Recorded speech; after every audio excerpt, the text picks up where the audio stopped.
Hello and welcome to the Agri History Podcast. In this episode, we'll cover Jim Edby, the man, the myth, the legend behind the milk in my fridge. Jim Edby, do you want to introduce yourself? Thank you very much, Brandon. Yes, my name is Jim. We actually call it Eby, but we get called both. But that was quite a knockout, I'll tell you, intro. I'm just a hardworking farmer who's developed his own business for marketing his own milk. And it's turned out very well for us. We put a lot of effort into it. So we have our own farm here. We farm about 170 acres. We're just north of Waterloo, near St. Jacobs, Conestoga area. And we milk 60 Guernsey cows, so we have about 140, head of cattle in total. And our milk is sent off to a plant, a processing plant, where it is processed and bottled. And then we do the marketing and selling of that milk. Excellent. Our farm is a family operation. It's owned by myself and my wife. And then my son Ben and his wife Sherry are partners in the business as well. And then we rely on hired labor as well to get the work done. Sounds good. So, how do you get into Guernseys? What inspired you to look into Guernseys rather than the typical Holstein? Because that's one of the more popular breeds. Right. The Holstein is the most popular breed by far. So my dad was raised with Holsteins, and when he purchased the farm where we're farming at right now in 1952, I'm sorry, I was born in 1952. It was 1959 he purchased this farm, and milk prices were very low at the time. It was because there was a lot of surplus milk in the system. And the way the system worked back then was a farmer would make a contract with a processing plant to sell his milk to that plant. But because of the surplus milk in the system, prices were very, very low. And my parents were struggling financially, trying to pay for the new farm. And there was a dairy in Kitchener, a processing plant that was had started processing and marketing Guernsey milk. So they call it breed-specific market. And they were able to pay more money for that because there was actually a growing demand for the Guernsey milk, and there was no surplus milk in the system. Actually, they had trouble keeping up with demand. So my parents made the decision to switch the herd over to Guernseys, and were able to benefit from the higher milk prices that they were being paid for having Guernsey milk. Then that was in the early 1960s, and then within a couple of years, the Milk Marketing Board came into existence, and they changed the way that milk is marketed. And so there was a lot of good things that they did. They brought a lot of stability into the dairy industry. But so what would happen would be the board would regulate the amount of production through quotas that a farmer could produce. And that way they would limit the amount of surplus milk that would go into the system, so there wouldn't be milk wasted, but also ensure that there'd be adequate milk to meet the demand. One of the things, though, that they did in doing that was they said all the milk had to be cooled. There could no longer be any specialty, like breed-specific markets anymore. So that was a bit of a kick for the farmers that were selling Guernsey milk, or the Jersey breeders had, a market as well for their milk. So then when the milk was all had to be cooled, so we lost the identity of the Guernsey milk as such. So we could no longer get paid for some of the extra benefits that we knew, Guernsey milk had as such. And so that continued on for many years until just about, I would say about 10 years ago, the Dairy Farmers of Ontario, which is the Milk Marketing Board, came up with a plan to grow milk sales through niche markets. And one of the ways they wanted to try to do this was by allowing farmers who already were part of the system, owned milk quota, to be able to brand and market their own milk.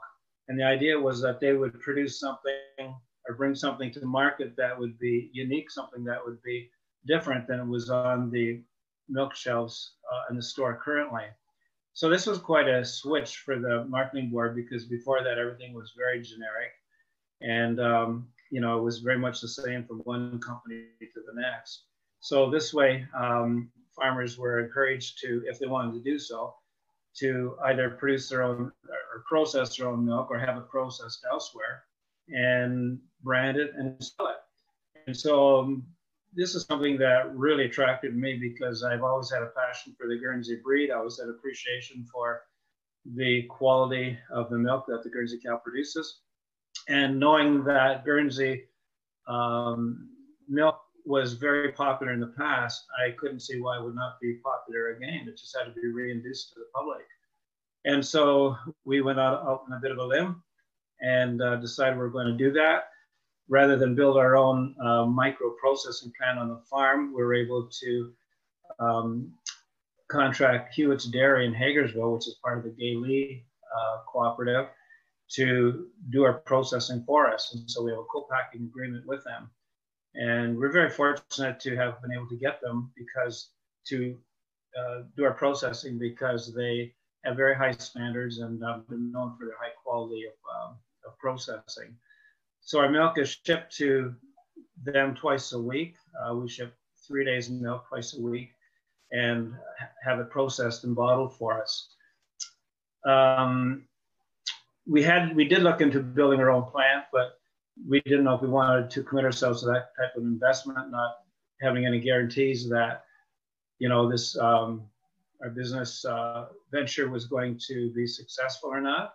I mean, we believed it would be, but if it failed, then we were stuck carrying a very heavy debt load with not much value to it. So it was a really good move for us, because this way we didn't have to make the investment that could have cost us upwards to $200,000 or $2 million, I'm sorry, to have our own plant.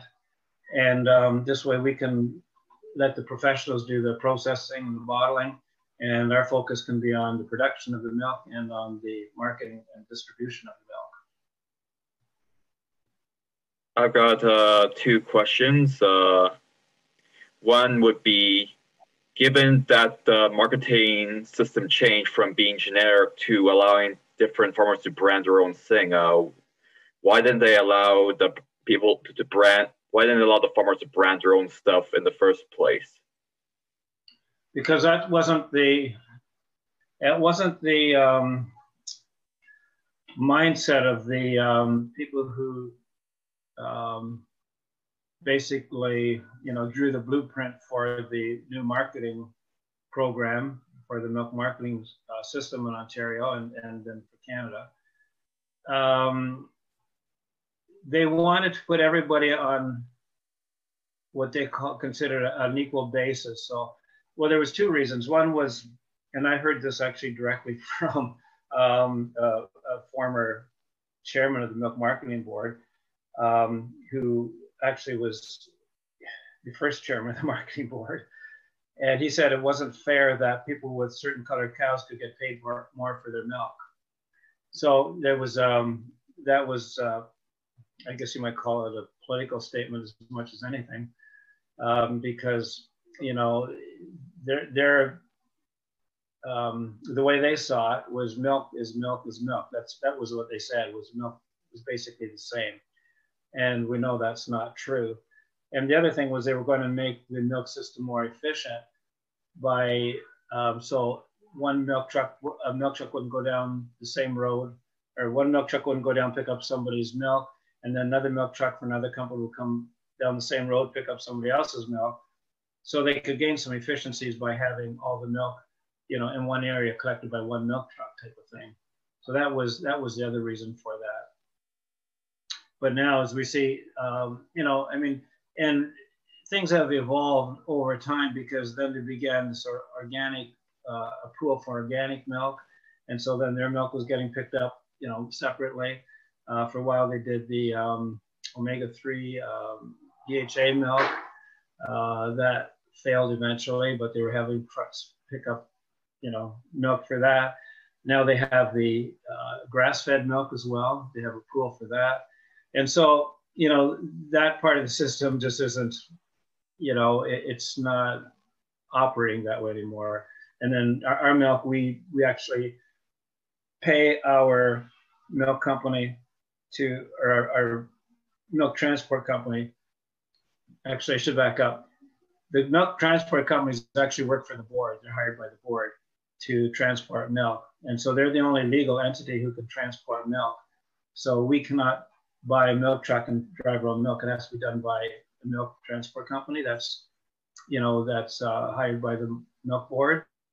Because their drivers are trained to test, to grade the milk and all this sort of thing. So they pick our milk up and take it to Hewitt's Dairy for processing. And then we get billed, we get invoiced for that extra, for the extra costs involved, which has actually been fairly reasonable. Excellent.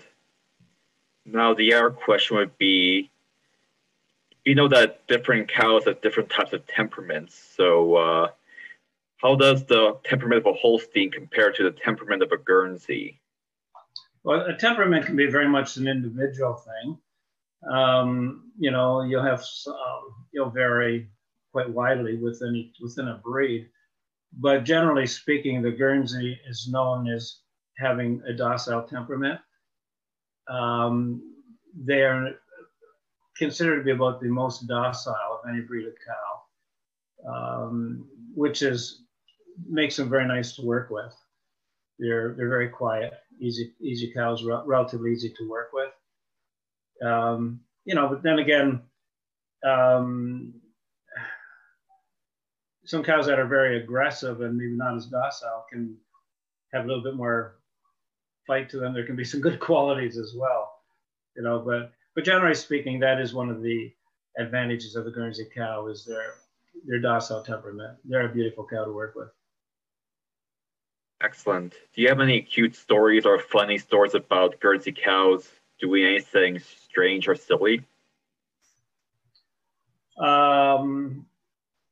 Excuse me. Yeah, we had, sometimes you don't credit animals for being as intelligent as they are. We had one heifer she's a female that hasn't had her first calf yet. And we have an open-sided barn or shed that we keep them in. It comes out to a yard where they get their feed out of bunk and so on. And sometimes we have to lock them in their barn, depending what we're doing, if we're bringing a tractor in or something. And we have a spring-loaded latch on the gate. And every so often, when they'd be locked in there, they'd be come walking out again, and we couldn't figure out how they were getting out. And then we watched them one day, and there was this one heifer, and she would actually curl her tongue around the latch, and then she would flip the latch up and then hook it in her nostril and push it open, and then they would all walk out. So we were pretty amused with that at first. Then we had to put a chain around the post and around the gate so that she couldn't do that. And then before she calved, they go into a pen where the cows go before they calve. And it had the same type of a gate. We never thought anything of it. Same type of latch. And one day we were doing chores, and all of a sudden we saw this parade of cows come walking down the feed alley. And here she had opened the gate and she let them all out. So we had to put a rubber band over it, like one of those stretchy bands with hooks on them. And she figured out how to get that off. And then we had to put on a steel chain with a latch that she, like a hook on it that she couldn't open up. But she was pretty clever. But yeah, there's interesting things that happen all the time. But that's the one story that comes to my mind right away. Thank you. Just a few more questions. The next question would be, what would you say, in a few sentences, how would you distinguish Guernsey milk from Holstein milk, and how would you promote it to in our group of people, our viewers, Right. say? Well, I think hands down, the number one selling feature of our milk is the flavor. And that's not just because of butterfat. We all know that butterfat adds flavor to milk. But Guernsey milk, at the same level of butterfat as your standard milk, it will have more flavor to it. And back in the 60s, early 60s, late 50s, when Guernsey milk had become very popular, one of the reasons was because people were starting to trend towards drinking lower fat milk, which was 2% was the lowest fat you could buy at that time, that percentage. But people didn't like the flavor of it because it didn't have much flavor. It tasted, like they would say, it tasted too watery. When you take the butterfat out of Guernsey milk and bring it down to 2% butterfat, it has much more flavor. It actually has a richness to it, and it's a very full flavor. So that's the number one selling feature.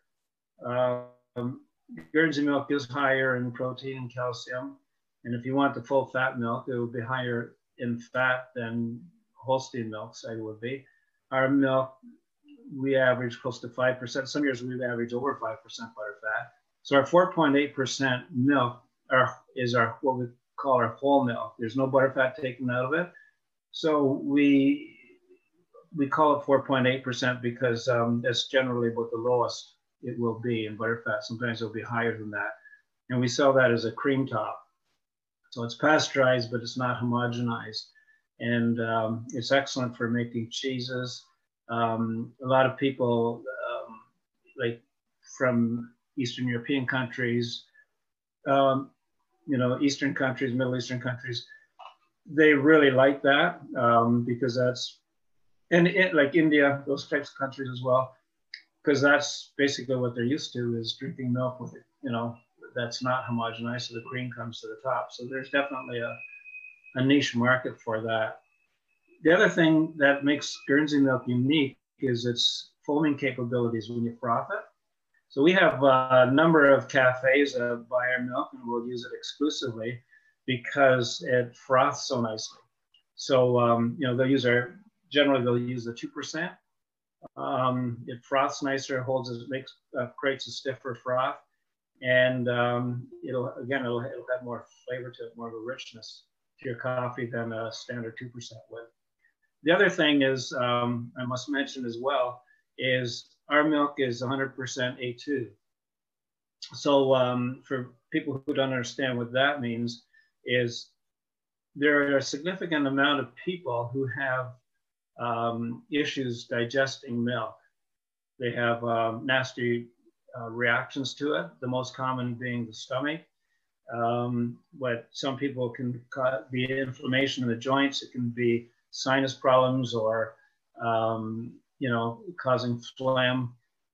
There's various ways it can manifest itself. Also, skin rash, that type of thing. And generally, those are caused from the casein in the milk, the beta casein, which is a protein. And what is caused specifically by is a beta casein called A1, and it's inflammatory. And there's a significant amount of people who are reactive to that. So our milk is A2, which means that, I'm just putting the simplest way possible, A2 milk is non-inflammatory.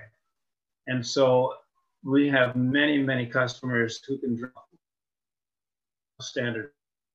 And so if it wasn't for having the option of drinking milk that is A2, they would be drinking alternatives instead. And it's not only for people who have those types of, manifest those types of issues, but children with autism will do much better on A2 milk. We've had quite a bit of feedback from parents with autistic children that say it just makes a huge difference in the child, in their behavior and so on, when they have the Guernsey milk or the A2 milk. And the other one is diabetics as well. There's a significant amount of diabetics that will respond very positively to the A2 milk. they don't experience the blood sugar spikes that they will get from normal milk. So there's definitely some very significant health benefits to it. Excellent. Thank you. Any closing statements you want to add? I would just say that we started this business in 2012. I've been farming all my life, but we started processing and selling our milk in 2012, and it's been extremely rewarding. The business is doing very well for us now, and we sell in probably, I think it's around 200 stores or more. A lot of restaurants as well that buy our products. We not only do milk, but we do, well, just very briefly, I'll tell you what we do. We sell a 2% milk, Guernsey milk. We do a 4.8% full Guernsey milk. We do 4% chocolate milk, which is extremely well received. It's you know, I challenge you to find one that you like better. Most people would say that's their favorite chocolate milk ever. We do 10% cream. It's all natural, no additives to it. We do an all natural Belgian style yogurt with our whole milk as well. And we're also doing a cheddar cheese made with our whole milk. And that's going very well too. We have quite a number of restaurants actually that use it in their menus. And so it's been really rewarding just knowing that we're putting a product out there that is so well received and, you know, highly regarded for its quality. And, you know, our customers are our biggest reward, really, like just expressing how much they appreciate being able to buy what we offer them. We have a store on the farm as well. We sell in a lot of stores throughout the region and in Toronto, Hamilton. Our milk goes to Ottawa, a few stores there, and a little bit goes to Montreal as well. But our biggest market is right in Waterloo region. And we have a store on our farm right here. And that's, I'd say over COVID, it's probably grown quite significantly. It's just the emphasis on local and people wanting a place to be able to actually go, you know. So it's benefited us in that regard. So yeah, anybody's welcome to come out. I'd love to have you come out. We used to do farm tours. We have discontinued that because of COVID, and we are hoping to start that up later this summer again, so people can actually come out and see the cows and, you know, see what we do. Thank you. That actually brought up another question. Do you mind if I quickly ask it? Yep. What type of cheeses are produced? Do different producers produce from your milk? Well, we only make the cheddar ourselves. We have customers that will make their own cheeses. We're actually selling cheese kits now as well, so people can make their own mozzarella, ricotta, cheese curds, poutine. We're selling these little cheese kits right out of our store now. We have a number of restaurants that make their own ricotta with our whole milk. And some of the chefs have told me they cannot buy ricotta that has the same quality as ricotta that they can make with our own milk.